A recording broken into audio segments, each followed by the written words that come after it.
Señoras, señores, bienvenidos al canal Al 24 News en español. En la actualidad, este jueves, la ONU celebra un debate en torno a los últimos desarrollos de la situación en Palestina.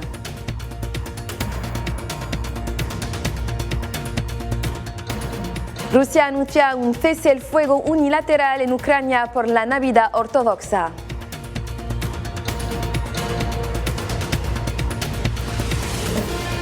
Y Estados Unidos reanuda sus servicios consulares en Cuba después de 5 años de interrupción.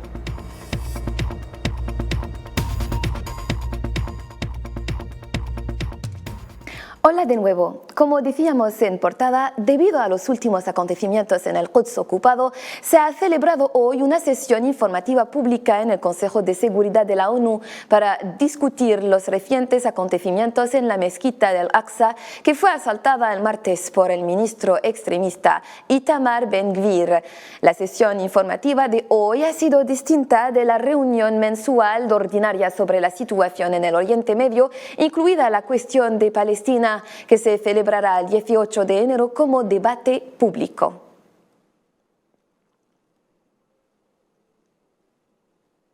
Y siempre en Palestina, un adolescente palestino de 16 años de edad ha caído en mártir hoy por las balas del ocupante sionista en la zona de Naplusa, Cisjordania ocupada, según ha declarado el Ministerio de Salud palestino. Se trata del cuarto palestino asesinado por el ejército sionista en Cisjordania desde principios de 2023.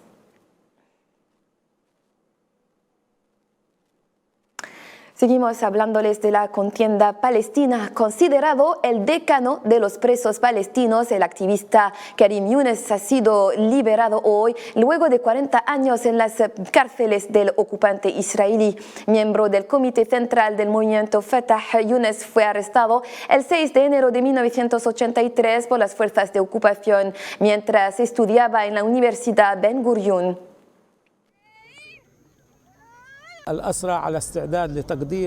Los presos palestinos están listos para pagar de su vida la liberación de Palestina. Esperamos que el pueblo se una y que regrese la unidad nacional. Los presos son todos unidos para confrontar a Ben-Gvir y su grupo, quien amenazó a los presos aún antes de tomar sus funciones.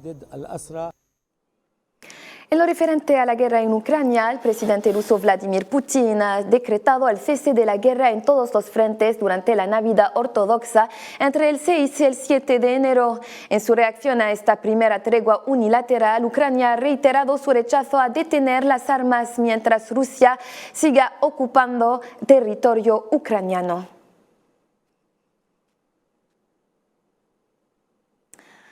En Ucrania, como decíamos, a las puertas del año 2023, la guerra entre rusos y ucranianos conocerá su primer cese el fuego anunciado unilateralmente por Rusia. Se trata de la primera tregua para este conflicto que culminó ya 11 meses y que queda lleno de interrogantes, como nos dice a continuación Miriam Labri. Luego de casi 11 meses de guerra en Ucrania, el conflicto está ahora mismo en punto muerto, aunque en este tiempo ambos bandos acumularon victorias y reveses. Existe actualmente mucha especulación en torno a la guerra en Ucrania, un conflicto que evolucionó mucho tanto del lado ruso como del ucraniano. Pues Rusia, a lo largo de estos meses, logró anexionar a varios territorios estratégicos en el sur del país, mientras que el norte, la ofensiva rusa encontró la feroz resistencia ucraniana apoyada por Occidente.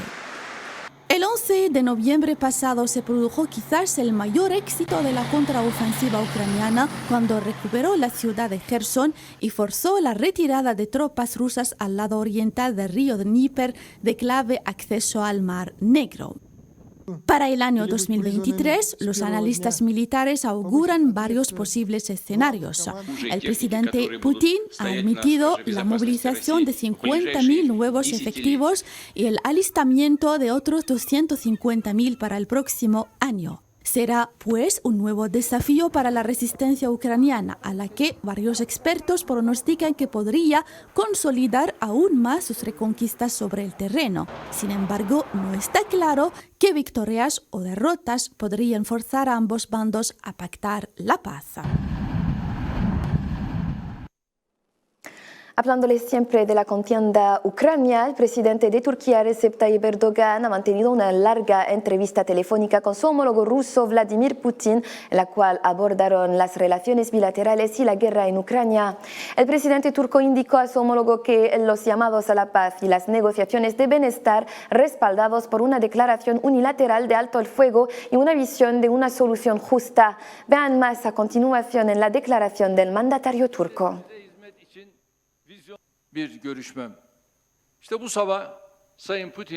He hablado esta mañana con el presidente Putin. Hemos evocado detalladamente la guerra de Rusia en Ucrania. Hemos debatido también de lo que podremos hacer en la región. Hemos valorado las relaciones entre Turquía y Rusia y también los últimos desarrollos en Siria. El primer ministro británico del Partido Conservador, Rishi Sunak, prometió ayer reconstruir la confianza en la política sin trucos ni ambigüedad mediante acciones como reducir la inflación, impulsar el crecimiento y atajar la migración irregular. Los detalles con Belkacem Faidaishawi. El primer ministro del Reino Unido, Rishi Sunak, en un discurso destinado a tranquilizar a los críticos dentro de su partido conservador, prometió ayer reducir la inflación a la mitad, hacer crecer la economía e introducir nuevas leyes para frenar la llegada de inmigrantes indocumentados en embarcaciones por el Canal de la Mancha, entre las prioridades de su gobierno para lograr un futuro mejor. Quiero hacer hoy 5 promesas. Reduciremos la inflación a la mitad, haremos crecer la economía, reduciremos la deuda, reduciremos las listas de espera y detendremos los barcos. Esas son las prioridades de la gente, son las prioridades de su gobierno, o las lograremos o no.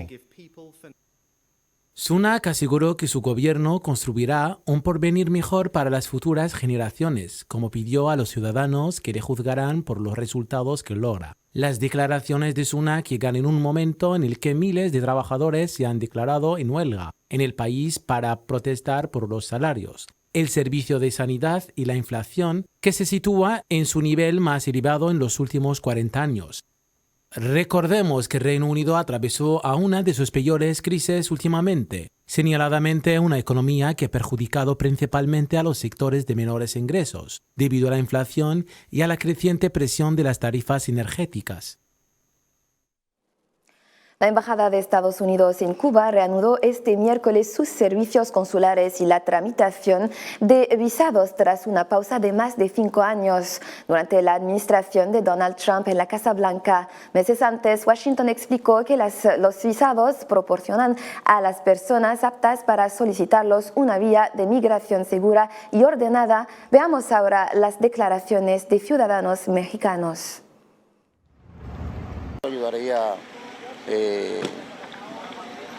Diría yo potencialmente a que la migración ilegal se reduzca y que las personas vayan con más seguridad hacia los Estados Unidos. El beneficio que nos reporta principalmente es económico, porque el gasto que se utilizaba para ir a Guyana era enorme. Y no se sabía cuándo se iba a resolver la situación y había que ir, porque era la única vía. Por supuesto, ahora aquí en La Habana es nuestro país y es nuestra embajada aquí. Es diferente porque estamos en Cuba. El presidente de Estados Unidos, Joe Biden, ha declarado que tiene la intención de visitar la frontera con México cuando viaje la próxima semana a la cumbre de líderes de América del Norte en la Ciudad de México. Esta sería la primera visita de Biden a la frontera desde que asumió el cargo y ocurriría mientras los funcionarios de la Casa Blanca continúan lidiando con una crisis migratoria y un sistema de inmigración que los funcionarios del gobierno califican de estropeado.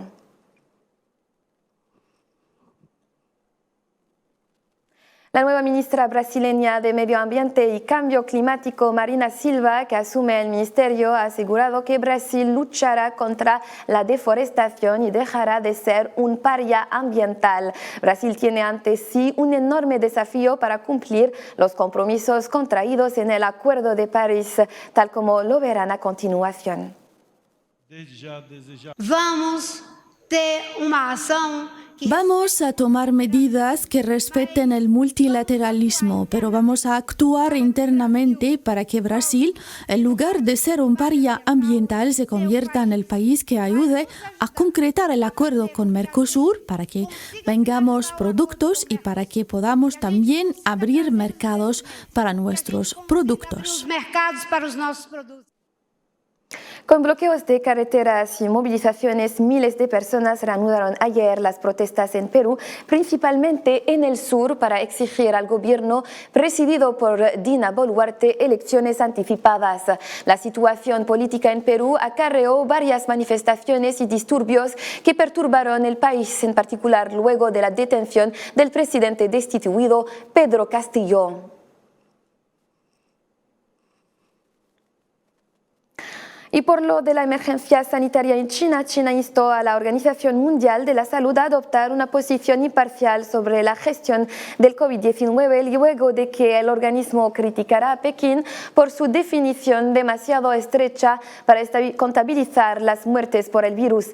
China respondió este jueves que mantenía una estrecha cooperación con la Organización Mundial de Sanidad y que siempre había compartido la información y los datos relevantes con la comunidad internacional en una actitud abierta y transparente. Y como decíamos, estos últimos días China vive un enorme brote de COVID-19 tras demostrar en diciembre las estrictas restricciones sanitarias aplicadas durante años. Pero cada vez más países se muestran preocupados por la falta de información y transparencia en torno a los contagios chinos. ¿A qué se debe este temor mundial? Respuesta a continuación con Merim Labri. Varios países occidentales se están blindando frente al aumento de los casos de COVID-19 en China. El temor de estos países y otros se debe en particular a tres motivos que son, en primer lugar, la falta de datos fiables, pues China ha reportado solo 15 muertes por COVID-19 desde que comenzó a levantar las restricciones el 7 de diciembre. Y poco después redujo los criterios para determinar si una muerte fue causada por el coronavirus. Esto generó preocupaciones de que la ola de contagios no está debidamente reflejada en las estadísticas oficiales. En segundo lugar, los cálculos incompletos. Algunas autoridades locales y regionales comenzaron a compartir en diciembre cifras diarias estimadas de contagios, pero la magnitud de brote sigue sin estar claro. Anotaciones filtradas de una reunión de autoridades sanitarias en diciembre revelaron que creían que 250 millones de personas se contagiaron en China en los primeros 20 días de diciembre. En tercer y último lugar, hay las nuevas variantes. Muchos países citaron la preocupación por posibles nuevas variantes como el motivo para testear a quienes llegan de China, pero aún no hay evidencia de nuevas variantes que hayan emergido de la actual ola de contagios. Expertos chinos en la salud han señalado que las subvariantes de Omicron BA.5.2 y BF.7 son las más comunes en Pekín ante el temor público de que aún circule la variante Delta, que es la más letal. Y miles de fieles despidieron este jueves en la Plaza de San Pedro, en el Vaticano, al Papa emérito Benedicto XVI, que murió el pasado 31 de diciembre tras la misa encabezada por el Papa Francisco. El féretro fue llevado a las grutas de la Basílica para la sepultura en la que fue la tumba de Juan Pablo II.